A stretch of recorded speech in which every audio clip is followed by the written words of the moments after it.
Super.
Kar izvolite, da bova tako ministrica zadnja, če se dvorana.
Enkrat bolj.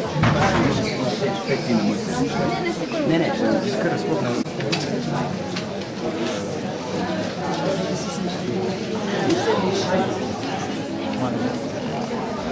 Nice to meet you, welcome.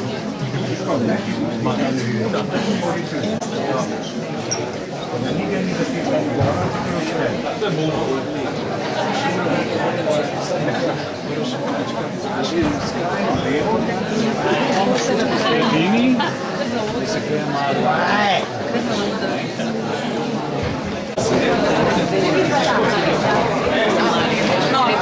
Mislim, če vrata. To ne si meni. Mi to ne bo nekaj, kar smo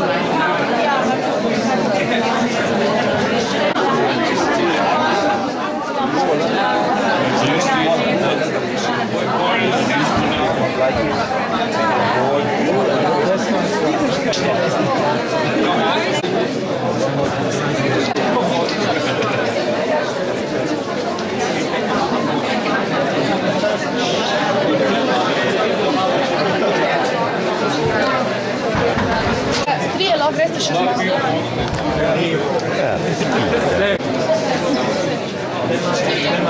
Štiri sedeže še malo. Štiri sedeže še malo.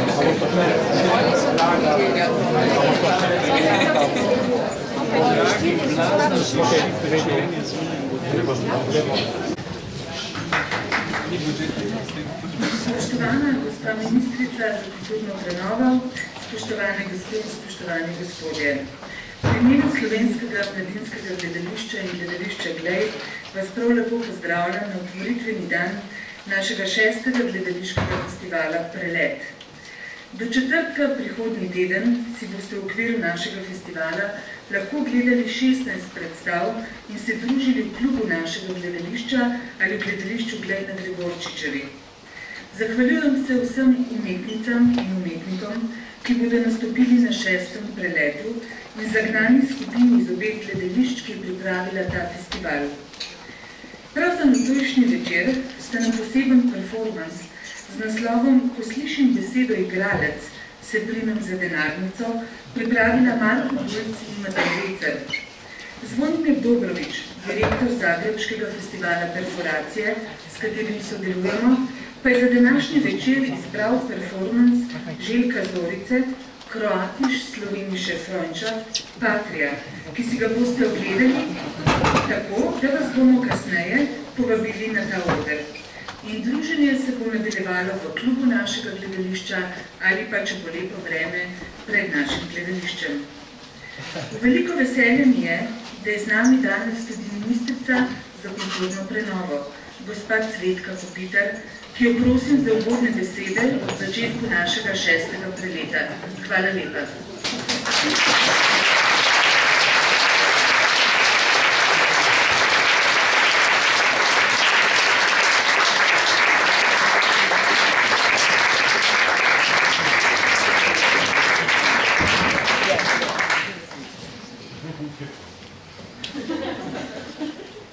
Hvala, direktorica Uršula Cetinski. Ladies and gentlemen, esteemed guests, dear friends and colleagues, it is a pleasure and a privilege to stand before you today to open this, the 6th and so far largest Prelet Festival. I'm here to present to you the strengths and opportunities present in the culture of this great nation, particularly as they apply to the performing arts. The field is very much alive, from vibrant, diverse theatre to dance and performance art. Slovenian stagecraft is blooming. Some statistics. In recent years, there were 12 public institutions involved in the performing arts field. Slovensko narodno gledališče Drama Ljubljana, Slovensko narodno gledališče Nova Gorica, Slovensko narodno gledališče Maribor Drama, Mestno gledališče Ljubljansko, Slovensko mladinsko gledališče, Lutkovno gledališče Ljubljana, Lutkovno gledališče Maribor, Slovensko ljudsko gledališče Celje, Prešernovo gledališče Kranj, gledališče Koper, Mestno gledališče Ptuj in Anton Podbevšek teater. Together, in 2009, they sold 549,478 tickets at an average price of 7.35 euros, grossing in at well over 4 million euros. Meanwhile, the performing arts NGOs sold 222,909 tickets at a slightly lower average price, bringing in around 1.5 million euros. The sector directly employs well over 3,000 people, with an estimated 7,000 jobs created by associated spending. So far, so good. But despite the burden of the state and local municipalities, while many of its organizational and funding models are quite outdated, I'm proud to inform you that we are now in the process of transitioning from the old structures and frameworks inherited from the communists toward a modern, growth and synergy-oriented model of cultural governance. Oprostite.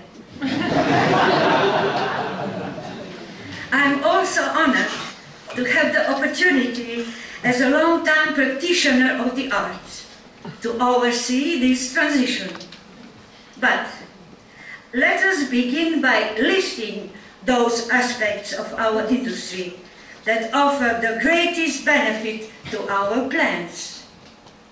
Firstly, the true artist will work for free. You heard me. An artist wants to work. She loves her work, her art. Her work itself holds to her an inherent value. In recent years, especially in the independent fields, we have been observing a steady decline of wages and job security of the artists. However, art itself has not diminished in the least. Quite the opposite. Major works have been created with the uncertain non-governmental sector at times overtaking its much better funded institutional cousin. It can therefore be derived that a gradual deinstitutionalization and a withdrawal of government from the culture sector will benefit both the arts and the artists. You can obviously see what a great opportunity this is for private capital. What great yields are possible from small, negligible investments. By simply promising an artist the possibility of work and sometime in the future success, she will keep creating and working.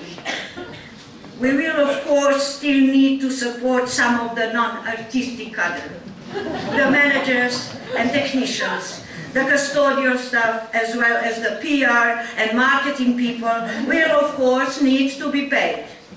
But these services can easily be outsourced to the private sector by means of concessions, again, guaranteeing a lean government. Secondly, a hungry artist is a great artist. You will be forgiven for not knowing this tiny nation's cultural history in detail. But let me tell you, our greatest and most celebrated, our best-known artists, our pillars of identity, have throughout history been poor as church mice. To quote the greatest poet speaking on being a poet, on živí, umrje brez denarja.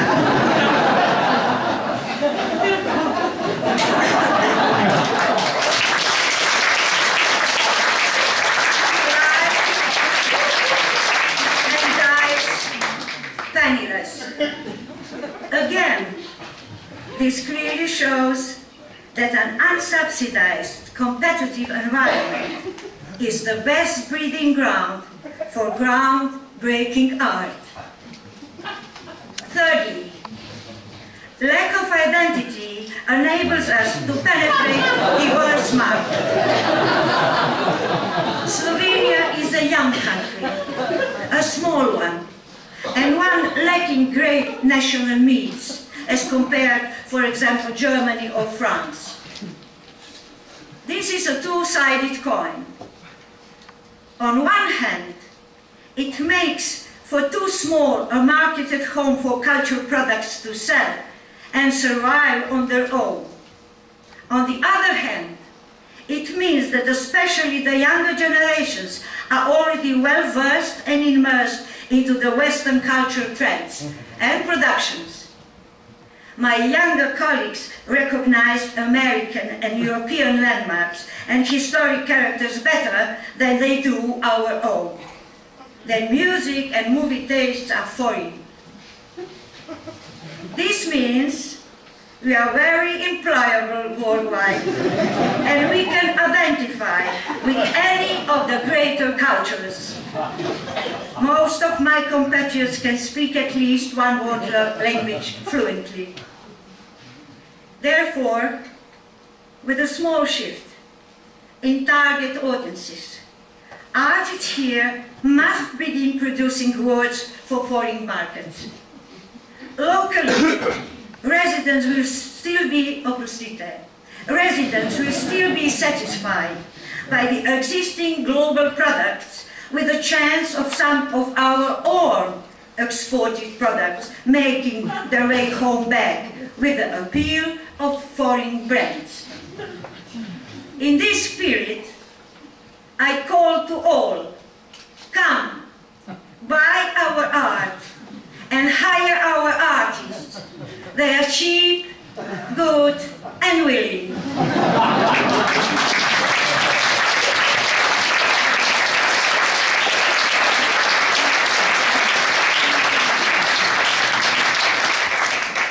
Fourthly, no unionizing means competition and low prices.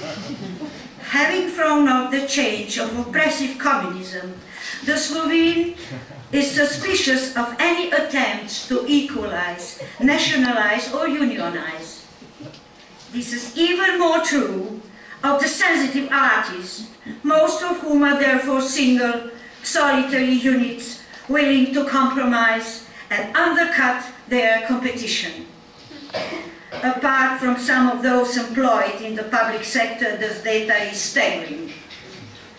Many artists work for well below minimum wage, work longer hours than their non-artistic peers, and even provide their own tools and cover their own expenses. With some smart managerial oversight, this flexible workforce can be turned in a veritable artistic machine, while the art schools ensure an endless supply of fresh ideas and new faces. On that note, fifthly, privatizing art education provides better artists. Once the overly expensive and non-productive art education institutions are privatized, and they establish the necessary high tuitions, a benefiting selection will take place. The students will either be from well-situated families that will keep sustaining them well into their artistic careers, or they will be those most determined that they were willing to beg, borrow, and steal to enroll into these schools, guaranteeing an even more enthusiastic workforce. Have no doubt such a reorganization of our universities is well underway. Sixthly, shame equals profit. Because of the questionable conduct of some of their number, mostly those of the old guard, unable to forget the comfortable lives they lived in the old system, the local public image of the Slovene artist is at an all-time low. It is therefore improbable that they will speak out against their work and living conditions, and if they do, they will be ostracized and silenced quickly. An investor will therefore easily avoid any PR problems associated with the transition of art onto the free market. And seventhly, the infrastructure is already there. Too often has the Slovene culture sector been mismanaged, and a great burden on the taxpayer. It is this government's honest intention to end these wasteful practices and allow the market to do what the market does best. Imagine, if you will, the opportunities that will present themselves once we turn all the public venues over to the free market. Congress tourism, for-profit educational events, popular culture, gala and charity events, etc., etc., etc. And all this with small investments, mainly into managerial and marketing department, as infrastructure is already there. Or, if the market should saturate, all these venues are on prime locations in urban centers, well suited for redevelopment. Ladies and gentlemen, rest assured that we are already well underway toward making the necessary changes in legislation to seize the opportunities granted by this strength.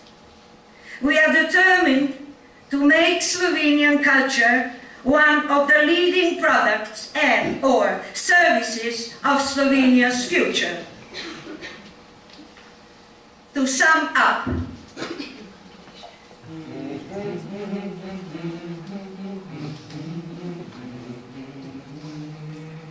the Slovene artist will work hard and cheap, will adapt well and willingly, will require low maintenance and few external motivators, will be grateful to any. Theirs is a buyer's market with a great number of artists competing for the same positions. And lastly, the Slovene artist comes with baggage that of a well-developed and stable infrastructure, awaiting only the right entrepreneur to be transformed to a wellspring of profit and business opportunity.